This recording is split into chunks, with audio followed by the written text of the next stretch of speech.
Hey guys, good morning. Today we are going to discuss Genesis chapter 5 verse 1 to 29. Before starting our Bible study, we have to read this passage thoroughly twice or thrice for better understanding. Now we are seeing general observations for this Bible study. Although no substantial proof can support this, some commentators believe that the list is probably representative rather than the exhaustive, that is compressed rather than the complete, because the word father could mean being the ancestor of, for in Jewish thinking, father and son. In a genealogy can be sometimes be used to mean ancestor and descendant, respectively. Similar abbreviated records is found in Ruth chapter 4 verse 18 to 22. Also the cross examination, if you can look at Exodus chapter 6 verse 1 to 16 with 1 Chronicle chapter 7 verse 23 to 27. Nevertheless, either way, this genealogy is to be taken at face value. The expressions he lived, had sons and daughters, and he died echo the command of God, be fruitful and multiply.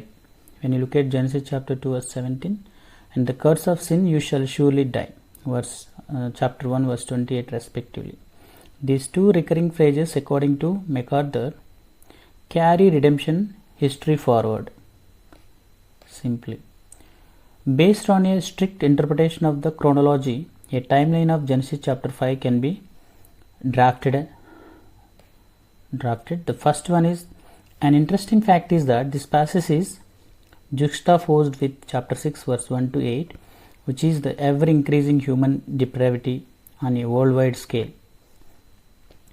The contrast between these two elements is not simply between the particular, the preservation of the messianic line, and the universal, but more importantly between righteousness and evil. In dispensationalist terms, this is the age of conscience. 10 specific families were mentioned. Adam, first one, second one Seth, third one is Enosh, fourth one is Canaan, fifth one is Mahalalel, and sixth one Jared, seventh one Enoch, eighth one Methuselah, ninth one Lamech, and 10th one Noah. Some scholars have speculated, based on the Hebrew meaning of these names,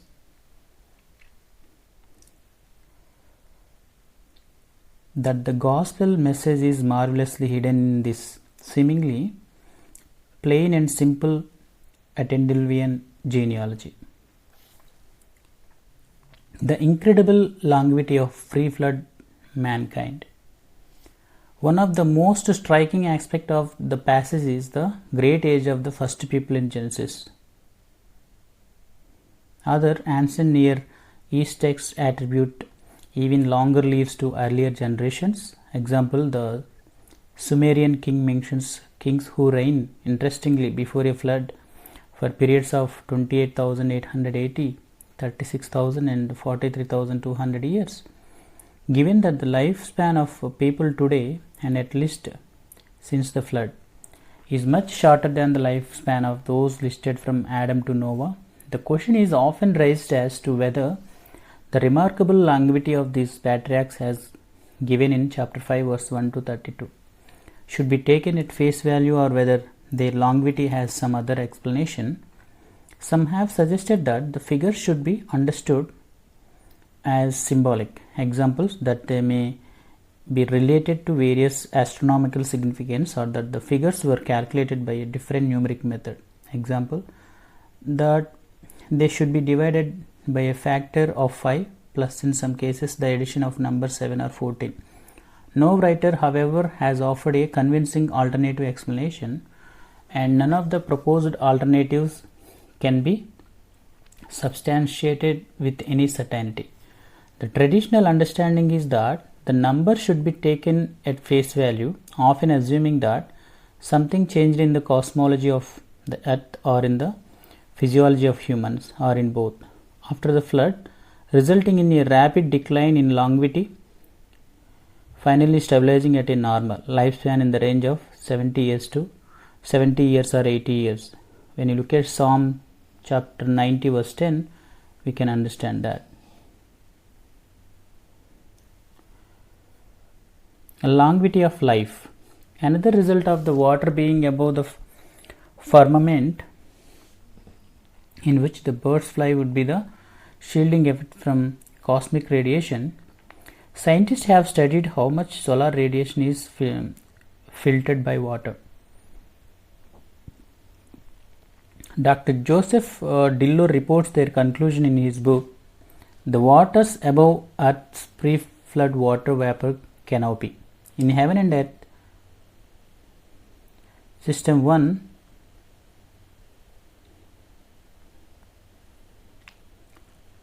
people could live to be very old. Some scientists believe that one of the primary aging factors is solar radiation.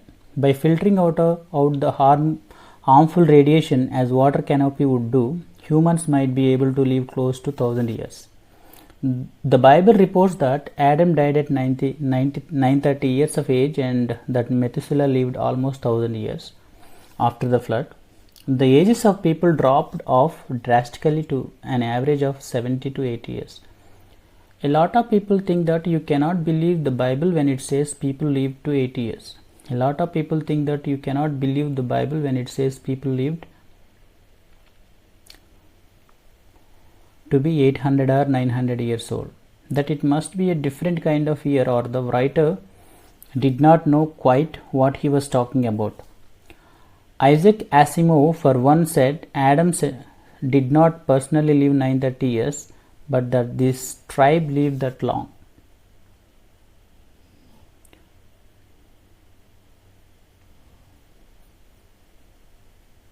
Those old ages are 360 years, just like the Bible says. Compare Genesis chapter 7 verse 11 and chapter 8 verse 3 to 4. You can believe the Bible as it is written. Some present day researchers who study longevity of life believe that humans could live that long again if you were sheltered from the harmful effects of the sun and the now polluted air, plus eliminates most of our mutations and disorders. Solar shielding by the water canopy above the atmosphere where the birds fly would also affect dating techniques. Negligible amounts or none at all of carbon 14, C14 would have formed before the flood. This pre-flood water canopy can also explain one of the sources of water for the flood. The water that God separated the water on the surface of the earth when he said, "Let there be a firmament in the midst of the waters," one day 2 of the creation week, rained down providing some of the flood waters. When you look at Genesis chapter 1 verse 6 to 8. Now we are going to discuss verse by verse here. Verse 1, the book of the generations of Adam. This phrase here in the translation became the exact same phrase that was used for the genealogy of Jesus Christ in Matthew chapter 1 verse 1. Some commentators believe this was referring to an actual book, probably a clay-like tablet that preserved the contents of chapter 5 verse 1 to 21 and possibly chapter 11 verse 10 to 26. In such a case, the author was citing other sources from history. The Bible is historically accurate. Example, the book of Ezra included many correspondences in the Persian royal archives. The life of Christ was recorded by extra biblical historians like Josephus, etc. It records real people, real places, and real events. It is infallible not only in the sphere of its moral and spiritual truths. It is also historically and scientifically accurate. As far as history and science is concerned, the Bible is absolutely, completely, and authoritatively true in every way. Second point, the word Adam in Hebrew means man. Hence, the phrase can also be translated the book of the generations of man, and thus it can be quite fittingly interpreted as a generic description of a particular genealogy of mankind. The messianic line, in fact, with Adam being the first man. Verse 2, when God created man, He made him in the likeness of God.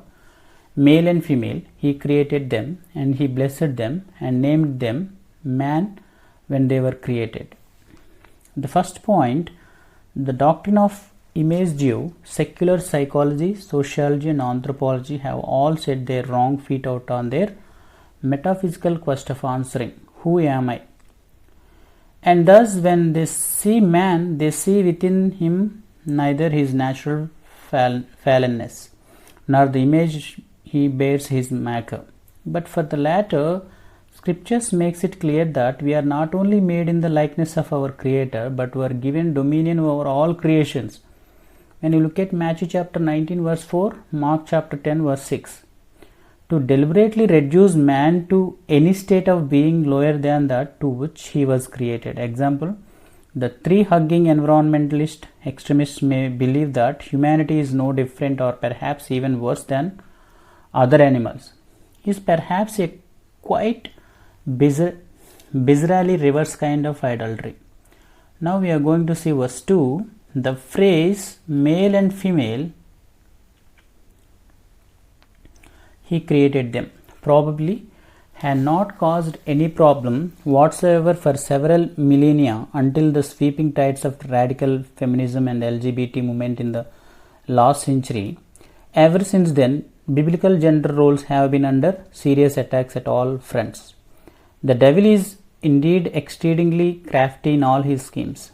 He knows full well that the best way to bring down a civilization is to start with dismantling the family by messing up the roles of man and woman, husband and wife. An in-depth look at the biblical instructions on gender roles, marriage and family would be beyond the scope of this essay.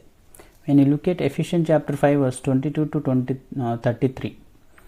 Now verse 22 we are discussing Enoch walked with God. And verse 24, Enoch walked with God and he was not, for God took him. Such is an unusual pattern in the genealogy. Enoch, being the seventh generation from Adam, did not just live, he literally walked with God. Nor did he die, but amazingly enough, he was not, for God took him. For the latter, there is another and the only other Old Testament saints who experienced rapture without experiencing death, that is Elijah. When you look at 2 Kings chapter 1 verse 1 to 12. Some biblical scholars even speculated during the 70-year tribulations, the two witnesses in Jerusalem who will prophesy in God's name but eventually be killed by the Antichrist and then rise again, or Enoch and Elijah. When you look at Revelation chapter 11 verse 1 to 13. Before the former, Bible note says the praise replaces the word lived in other paragraphs of the chapter and reminds us that there is a difference between walking with God and merely living. The phrase walking with God was only used in the Old Testament to describe Enoch and Noah. Genesis chapter 6 verse 9. It is not an abstract conception, nor is it a supernatural pageantry. It is simply indicates closeness and harmony with God. And as can see, the intimacy Enoch had with God was later commanded by New Testament writer in Hebrew chapter 11 verse 5. Most assuredly, as God's elect, it is imperative that walk with the Lord. The question then becomes, how can we walk with the Lord? When you look at Genesis chapter 17 verse 1, Deuteronomy chapter 13 verse 4, Micah chapter 6 verse 8. Enoch's life was short but no way insignificant.